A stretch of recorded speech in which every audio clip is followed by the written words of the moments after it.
Monsieur Bernard Pachou, psychiatre, professeur de psychopathologie à l'Université Paris Diderot.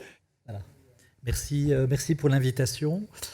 Donc en effet, je vais poursuivre sur ce thème non seulement du rétablissement, mais des pratiques qui contribuent à soutenir le rétablissement, en mettant l'accent sur l'importance de l'activité.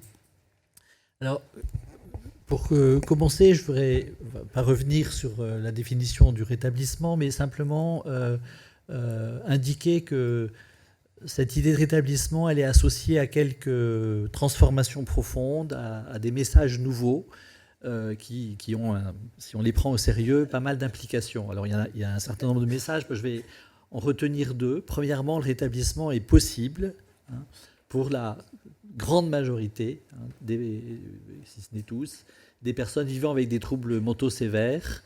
Il est possible de se rétablir dans une vie active et sociale, de reprendre en main sa vie et d'envisager un devenir favorable. Si on prend cette possibilité au sérieux, elle suscite un espoir pour les usagers, pour leur entourage, qu'il importe de ne pas décevoir. Et donc, d'où la nécessité de mettre en place ce qui est nécessaire.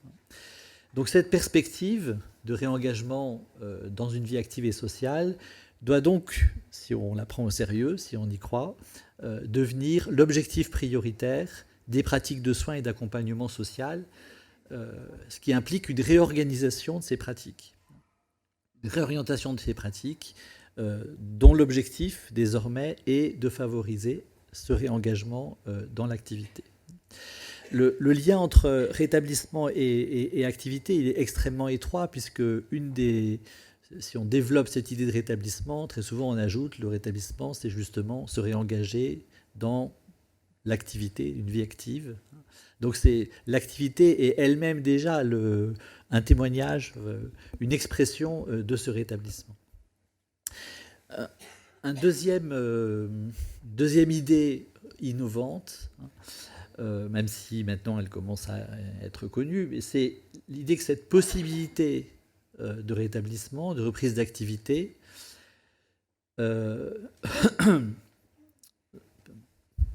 reprise de pouvoir sur sa vie, n'a pas pour condition la réduction complète des troubles. Contrairement au modèle séquentiel dont Christine Passerieu a parlé tout à l'heure, où on pensait traditionnellement que la personne tombait malade, il fallait qu'elle se stabilise, qu'elle aille beaucoup mieux, et qu'ensuite on pourrait envisager la réinsertion.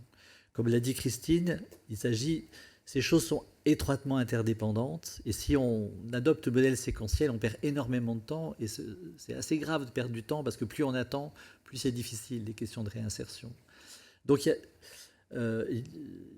comme l'a dit Christine, il est important d'envisager ensemble les soins et l'accompagnement social. Donc ça renverse notre conception des rapports entre rétablissement et activité. Rétablissement, aller mieux, se stabiliser n'est pas une condition. C'est même un peu l'inverse. C'est l'activité, ça va devenir à la fois l'expression du rétablissement et aussi, on va le voir, un des moyens privilégiés de contribuer au rétablissement.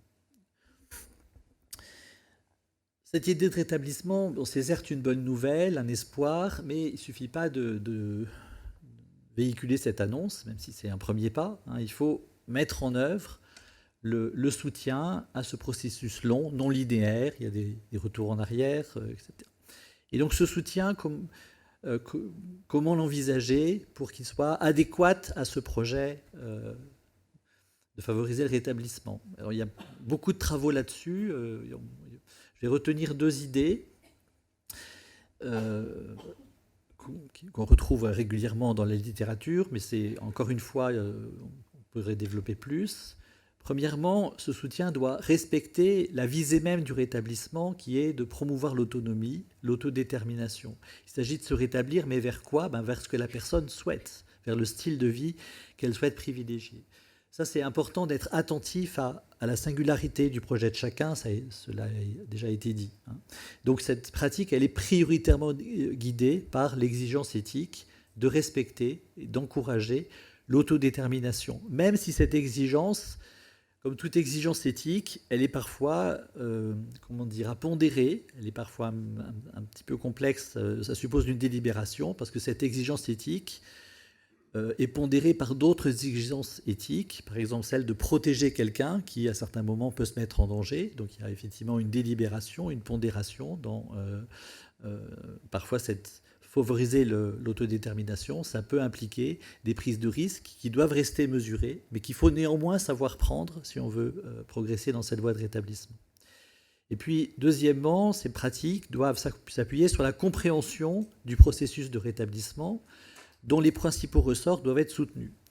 Alors là aussi, il y a beaucoup de travaux de recherche sur quels sont les facteurs et en quoi psychologiquement consiste ce processus de rétablissement.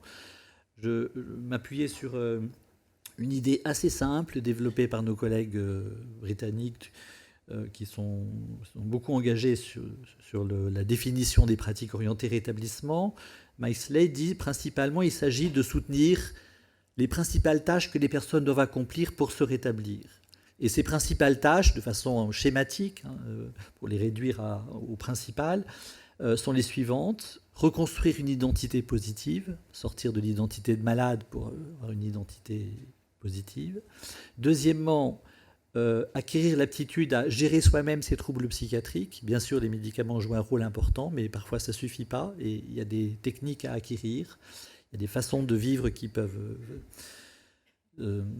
favoriser ce contrôle sur, y compris ces symptômes. Troisièmement, l'engagement dans des rôles valorisés, des rôles sociaux valorisés, selon le projet de vie de la personne.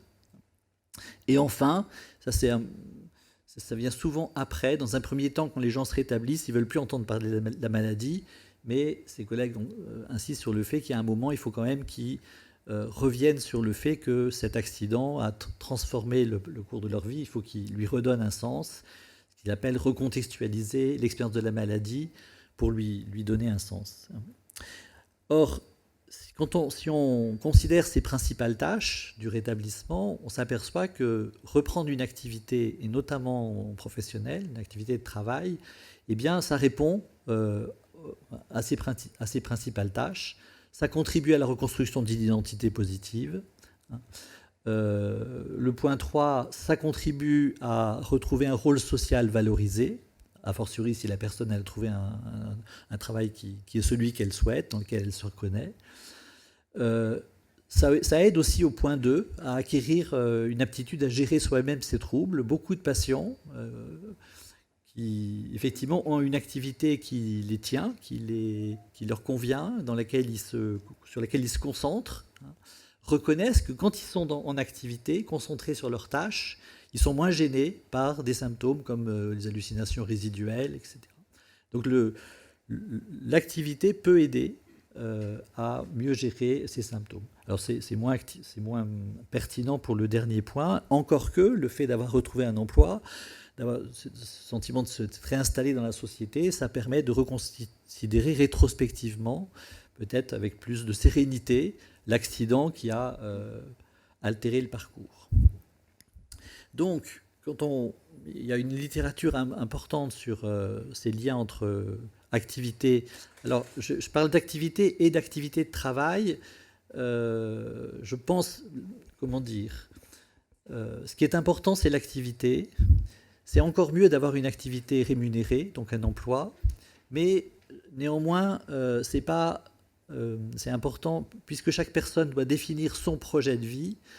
Certaines personnes, après, soit elles ne souhaitent pas, elles préfèrent vivre avec leurs revenus sociaux, ou après avoir expérimenté le monde du travail et avoir constaté sa difficulté, ou n'avoir pas vraiment trouvé le type d'activité qui leur convient, certaines personnes choisissent une autre activité qu'un emploi, et c'est tout à fait à respecter. Donc il ne faut pas faire de l'emploi, et en effet le moyen sans doute privilégié, pour les raisons qu'on va voir, mais il ne faut pas non plus en faire la seule voie possible du rétablissement.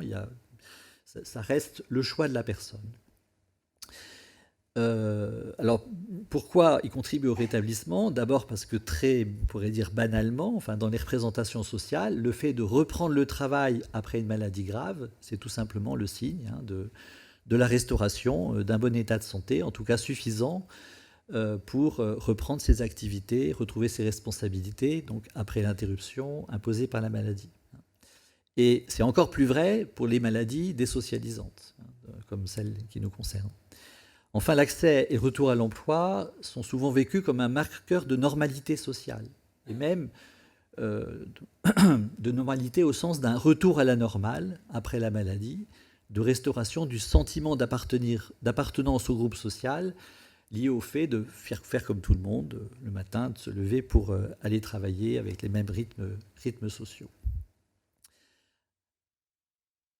Alors, dans les approches dont on parle, qui contribuent au rétablissement, donc l'emploi, retrouver une activité, c'est un facteur important, et c'est aussi, enfin j'ai dit que le rétablissement est possible, mais retrouver une activité et de travail, c'est aussi possible, et là aussi, c'est ce qu'on constate sur le terrain quand les moyens sont disponibles, et c'est ce que montre la recherche, puisque lorsqu'on a de bonnes pratiques d'accompagnement vers l'emploi, on constate que même sans sélection au départ, avec des pathologies lourdes, la majorité des personnes qui souhaitent travailler accèdent à l'emploi et peuvent s'y maintenir. La majorité, ce n'est pas tous, mais c'est quand même une très grande partie. Alors, il y a un certain nombre de facteurs explicatifs, les progrès thérapeutiques qui sont plus respectueux des capacités fonctionnelles, le raccourcissement des prises en charge hospitalières, aussi la moindre durée des interruptions d'activité qui, lorsque c'est moins de 6 mois, permet parfois de retrouver l'activité antérieure, mais souvent c'est plutôt vers une autre activité qu'il faut se réorienter. Et enfin, des interventions spécifiques comme la remédiation cognitive ou le soutien de la cognition sociale qui vont donner des compétences permettant à la personne de se réinsérer. Et puis l'évolution des pratiques d'accompagnement vers l'emploi, je vais y revenir. Un autre domaine de recherche qui a été exploré, c'est qu'est-ce qu'apporte le travail à ces personnes. Alors, je vais un petit peu m'arrêter sur ce point, ce qu'on appelle les bénéfices extra-professionnels du travail. Les bénéfices immédiats, c'est les revenus, on travaille pour gagner sa vie, et puis c'est de progresser dans ses compétences professionnelles et dans sa carrière. Mais au-delà de ces bénéfices immédiats, il y a en réalité tout un tas d'autres apports dont les personnes concernées sont d'ailleurs assez conscientes, et souvent c'est pas tellement les revenus qui sont leur principale motivation, d'autant que l'écart entre les revenus sociaux et le SMIC est parfois pas énorme, donc c'est pas ça la principale motivation. Beaucoup des personnes concernées reconnaissent qu'elles souhaitent travailler parce qu'elles ont besoin d'être occupées, ça structure les journées, et en plus ça les structure conformément aux rythmes sociaux qui sont ceux de tout le monde, d'où ce sentiment de faire comme tout le monde, d'être inclus dans la société. Deuxième chose assez simple, mais importante pour les personnes, qui, même si elles vont mieux, peuvent souffrir d'un assez grand isolement, le travail, c'est l'opportunité de rencontrer des collègues, de contacts sociaux. Troisièmement, c'est un point important, le fait on travaille rarement seul, en général dans une équipe, un collectif de travail, être reconnu par ses pairs pour sa contribution à l'activité collective, c'est un facteur très important qui est reconnu comme étant celui qui soutient ce qu'on appelle l'estime de soi, le sentiment de sa valeur. Et ça, c'est quelque chose qui est souvent très détérioré chez les personnes ayant de troubles sévères, et donc elles retrouvent un sentiment d'estime de soi à travers cette activité. Le travail contribue à donner un rôle social, une identité sociale, et c'est aussi précieux pour des personnes qui, lorsqu'elles ont été longtemps désinsérées, ont comme identité finalement celle d'être un malade chronique, voire un malade mental avec le poids stigmatisant de cette notion, et donc d'avoir comme identité celle de devenir un professionnel compétent, ça aide à sortir de ce statut de malade chronique dépendant. Et puis, petit à petit, par l'activité, la personne retrouve confiance en elle-même, restaure un sentiment de capacité. Je vais reprendre ça un tout petit peu, développer un peu ces points, en m'appuyant sur une étude que j'aime bien citer, qui est une métasynthèse, c'est-à-dire qui est une synthèse de plusieurs études qualitatives. Ce sont des enquêtes réalisées auprès de personnes ayant un handicap psychique et étant en emploi, et on a demandé à ces personnes qu'est-ce que leur apportait le travail, qu'est-ce que ça avait changé pour elles, le fait de retrouver une activité. Et donc il ressort un certain nombre d'idées qu'ils ont structurés en 4 thèmes. Premièrement, premier thème qui ressort de ce qu'apporte le travail, la restauration d'un sentiment d'efficacité personnelle. Le sentiment d'efficacité personnelle, c'est la croyance que tel objectif précis, je peux l'atteindre. Et quand j'ai cette croyance, ça augmente mes performances, alors que si je doute, ça altère mes performances. Or, ce sentiment d'efficacité, cette confiance dans son pouvoir faire, contribue à renforcer l'estime de soi, ainsi qu'un sentiment d'accomplissement de soi. Puis il y a 2 sous-thèmes qui précisent un peu cette idée. Donc, le fait de relever les défis du monde du travail contribue à la restauration de la confiance en soi, de l'estime de soi, d'un sentiment de compétence. Et puis, l'autre sous-thème, c'est l'expérience d'un développement personnel qui est favorisé par le travail, par les compétences sociales mobilisées pour s'intégrer dans le collectif de travail, les nouveaux intérêts suscités par le travail, l'accroissement des capacités d'autogestion et de contrôle de ses troubles. Donc tout cela contribue à un sentiment de retrouver un contrôle sur sa vie et de parvenir à un accomplissement de soi, grâce à la restauration du pouvoir d'agir. Deuxième thème qui se dégage de ces enquêtes, puisque c'est la synthèse de plusieurs enquêtes, je l'ai déjà évoqué, mais c'est ce qu'on retrouve dans cette recherche, la restauration ou la reconstruction d'une identité positive par le travail. Et cette identité positive, elle va contribuer à l'estime de soi, au sentiment d'efficacité. 2 sous-thèmes au sein de cette identité positive. Donc le sentiment d'un retour à la normale, en satisfaisant par le travail les attentes sociales, en réduisant sa situation de dépendance à l'égard d'autrui, et en restaurant un sentiment de sa propre valeur et fiabilité. Deuxième sous-thème, le passage, ça je l'ai déjà dit, d'une identité de malade chronique, malade mental, à celle de professionnel compétent, donc qui permet de se dégager des préjugés stigmatisants associés à la maladie. Troisième thème, la restauration d'un sentiment d'appartenance. Donc c'est un peu la même idée que obtenir une identité positive, mais envisager cette fois sous l'angle social plutôt que personnel. Là aussi 2 sous-thèmes, ce qu'ils appellent l'idée de faire partie d'un monde plus large, qui est plus seulement celui des soins, de l'hôpital de jour, etc. D'un monde grâce au sentiment d'intégration dans le monde du travail et au-delà dans la société, grâce au sentiment également d'utilité sociale, par son activité de travail, d'apporter sa contribution à la société, d'où un sentiment d'appartenance ainsi légitimé. Et enfin, le développement des relations sociales, à partir du lieu de travail, mais aussi au-delà, en se rappelant que ces relations peuvent fournir un étayage, tant pour le travail que pour la vie quotidienne. L'isolement est un risque qui menace la personne et que le travail permet d'éviter. Enfin, dernière thématique qui ressort de cette enquête, alors ce qu'ils ont appelé les facteurs directement liés au travail, ou parfois appelés facteurs instrumentaux, qui affectent la qualité de vie et la perception de la valeur de l'intégration en emploi. Alors, premièrement, ça c'est ce que j'avais évoqué initialement, pratiquement comme premier point, ça structure les journées, ça structure la vie de la personne. Avoir une raison de se lever le matin et quelque chose à faire de sensé dans la journée est essentiel au sentiment de bien-être. Donc une occupation quotidienne, une structuration temporelle des journées, conforme au rythme socio-dominant, c'est simple, mais c'est très précieux. Deuxième sous-thème, des opportunités financières offertes par l'emploi, susceptibles d'accroître l'autonomie et les choix, notamment en matière de loisirs. Enfin, l'accent est mis sur la nature même de l'emploi, puisque l'emploi va permettre à la personne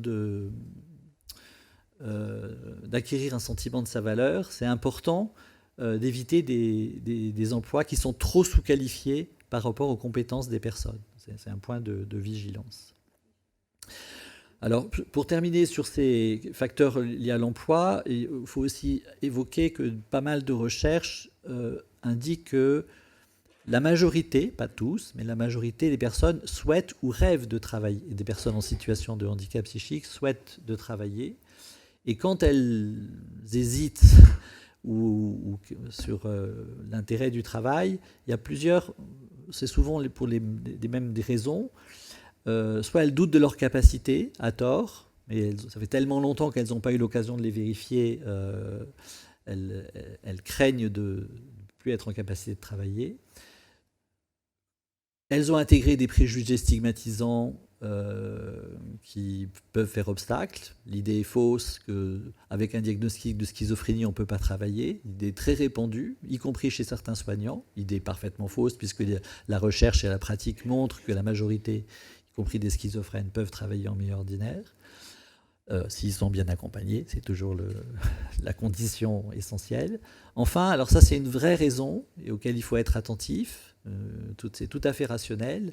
Le fait de chercher un emploi, de retrouver un emploi en milieu ordinaire, c'est en effet une prise de risque parce que, comment dire, les avantages sociaux, la pension va s'arrêter, un certain nombre de prestations vont être suspendues, puisque la personne revient dans le régime de droit commun. Et si elle perd son emploi, il y a un risque de précarisation. Donc il faut accompagner, soutenir. C'est une vraie raison d'hésiter. Ça peut être un frein. J'aime bien aussi citer cette étude suédoise qui a étudié la qualité de vie et la satisfaction de leur situation chez des personnes, soit en emploi en milieu ordinaire, soit ayant des occupations dans des lieux de soins, mais qui ne sont pas une activité de travail, ou alors qui sont chez elles ou dans leur famille. Et en fait, les personnes qui ont la meilleure qualité de vie subjective et la meilleure satisfaction de leur situation, c'est les personnes en emploi en milieu ordinaire. Je voudrais aussi faire remarquer que, puisqu'on a parlé de quel type de pratique favorise le rétablissement, donc prioriser le rétablissement, comme l'a dit Christine tout à l'heure, ça implique une nouvelle hiérarchisation des objectifs et par conséquent une nouvelle conception des pratiques et services alignés sur ces nouvelles priorités. Et ces pratiques, ceux qui essayent de les définir, insistent sur le fait qu'elles sont orientées par des valeurs, aussi par du savoir, mais peut-être plus par des valeurs que dans les pratiques médicales traditionnelles. Toute décision médicale, toute pratique de soins et même toute pratique sociale repose sur ces deux piliers. Des connaissances, pour être efficace, mais aussi des valeurs. Et en général, les valeurs, on n'en parle pas beaucoup, encore moins dans notre culture que dans le monde anglo-saxon, parce qu'on considère qu'elles sont consensuelles, implicites, partagées. C'est assez erroné, cette idée. Dès qu'on approfondit cette idée des valeurs, on s'aperçoit d'abord qu'elles sont très nombreuses, qu'elles sont en tension entre elles, voire en contradiction, que tout le monde n'a pas forcément... Enfin, il y a beaucoup de valeurs partagées, mais que la hiérarchie des valeurs, selon les personnes, peut varier. Et donc, il faut être attentif aux valeurs, en particulier de la personne, qui ne sont pas forcément les valeurs du soignant. Il y a tout un courant qui, aujourd'hui, insiste sur le fait que, certes, il faut avoir des pratiques fondées sur des savoirs de qualité, sur un bon niveau de preuve, comme l'a évoqué Christine tout à l'heure, mais aussi, il faut prêter attention à cette autre variable qui va guider les choix de soutien, les choix de soins, qui sont les valeurs, et en particulier les valeurs singulières de la personne. Et donc si on prête attention à ces valeurs, ça va là aussi avoir un impact sur la posture d'accompagnement. Or, il a été montré, en particulier dans l'accompagnement en emploi, que la variable qui est la plus prédictive du succès de l'accès et du maintien en emploi, c'est la qualité de l'accompagnement. Donc c'est important que les accompagnants aient cette attention particulière à la singularité des priorités de la personne. Il est frappant d'observer, quand on regarde la littérature sur les principes qui structurent les pratiques axées sur le rétablissement et les principes qui structurent les activités les plus performantes dans l'accompagnement à l'emploi, qu'il y a une forte convergence. Au fond, on retrouve en grande partie les mêmes principes. Je vais prendre justement les principes qui sont réputés être ceux qui guident les meilleures pratiques d'accompagnement vers l'emploi, en particulier cette nouvelle pratique d'emploi accompagné qui commence à se développer. Donc sans la présenter dans le détail, mais quelques principes essentiels de cette pratique.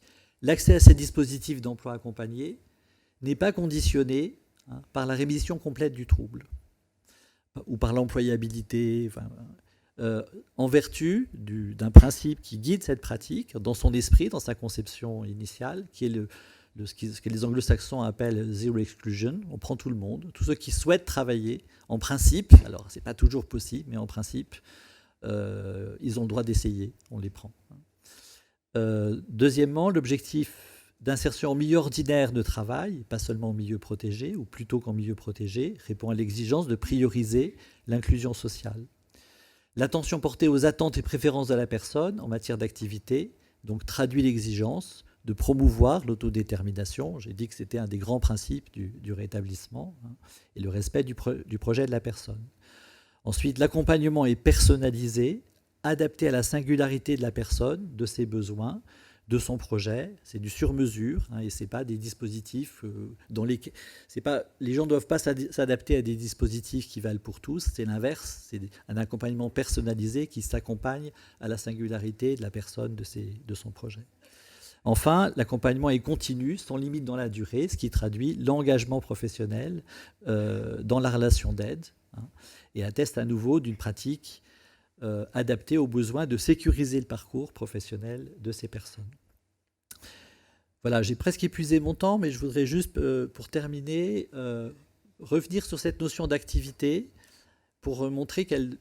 Bien sûr que, déjà, je évoquais cette distinction entre l'activité au sens large et l'activité de travail, mais même dans l'activité de travail, souvent on peut avoir, je trouve de l'intérêt aux recherches développées par des collègues en psychologie du travail, notamment Yves Clos, qui a développé ce qu'il appelle une clinique de l'activité et qui montre que l'activité, c'est pas juste les pratiques réalisées, c'est pas juste un faire, mais que ce faire s'accompagne de toute une activité psychique qui le déborde largement, et que comprendre l'activité, c'est en réalité pas seulement regarder ce qui est réalisé, mais aussi comprendre toute cette activité psychique mobilisée.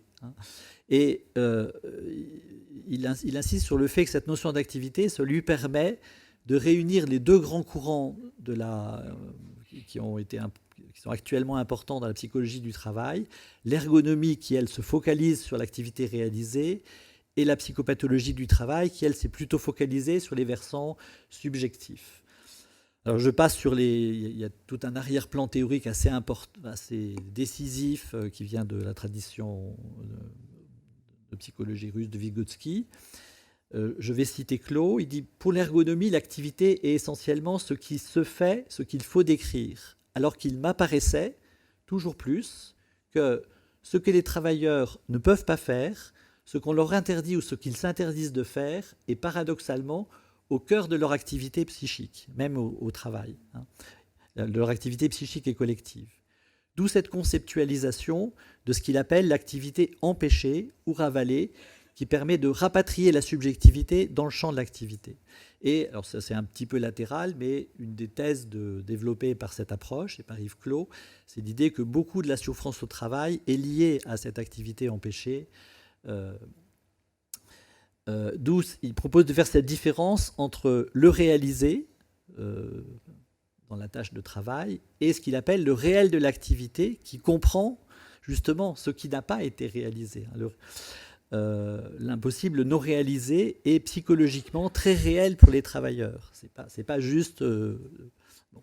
Et alors, pour terminer, j'aimerais m'appuyer sur un texte tout récent où il a fait un lien entre cette attention portée aux aspects subjectifs qui accompagnent toute activité, et qui, finalement, on se rend compte que toute activité, voilà, est le support d'une vie subjective riche, et des remarques faites par Antonin Artaud, qui décrit sa maladie avec cette expression étrange de vitalité coincée.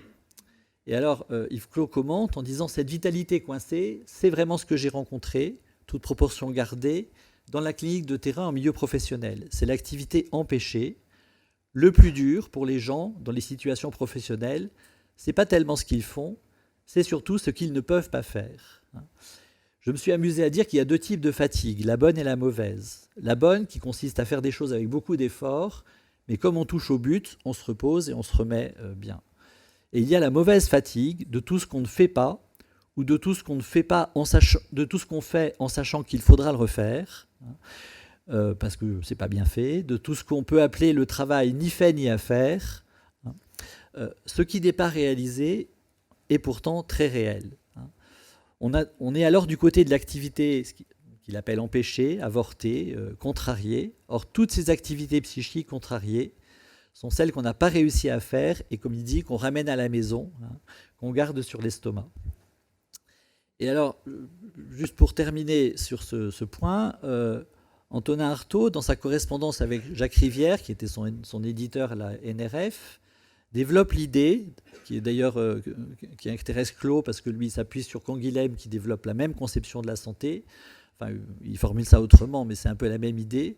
C'est pas de rentrer dans la norme, c'est de pouvoir définir ses propres normes. C'est cette liberté d'être normatif.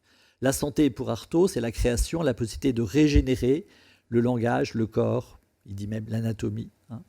Donc la santé a à voir avec cette possibilité d'expansion, alors que lui, Artaud, il était dans cette situation crispée. Et Jacques Rivière lui fait une remarque qu'Yves Clos souligne et qui, je trouve, est intéressante pour nous. Jacques Rivière dit à Artaud, « Il y a une grande différence dans la manière dont vous parlez de votre maladie et vos poèmes. Quand vous parlez de votre maladie, c'est extrêmement pertinent, parce que d'une certaine manière, vous butez sur un objet. Il y a quelque chose qui vous oblige à concrétiser, à réaliser, en tout cas à trier. Alors que dans les poèmes, rien ne vous arrête et votre esprit est sans limite. Votre maladie, c'est une limite. Elle vous contraint et vous oblige à élaborer sur un objet qui vous échappe, mais auquel vous ne pouvez échapper. Et le travail que vous faites là est très productif.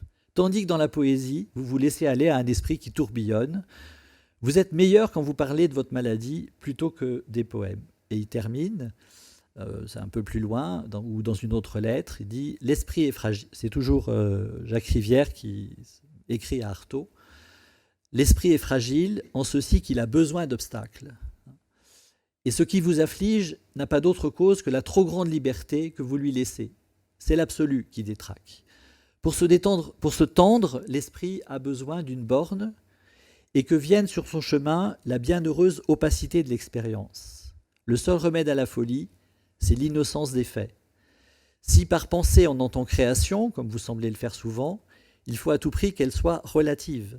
Pour que l'esprit trouve sa puissance, il faut que le concret fasse fonction de ce qu'il appelle mystérieux. Il me semble que donc l'idée intéressante et qui peut nous donne tout son sens à ce terme d'activité, c'est qu'au fond l'activité, elle nous confronte aux contraintes du réel, et cette confrontation aux contraintes du réel, c'est ce que dit Jacques Rivière à Artaud, c'est ce qui permet de le restructurer, et il le trouve plus pertinent lorsqu'il évoque des choses qui effectivement sont liées à ces contraintes du réel, dans son cas la maladie. Et il me semble que le ressort de l'activité, l'intérêt, en quoi elle contribue au rétablissement, c'est de contribuer à cette, d'être aux prises avec les contraintes du réel. Merci. Merci à vous, Monsieur Pachou.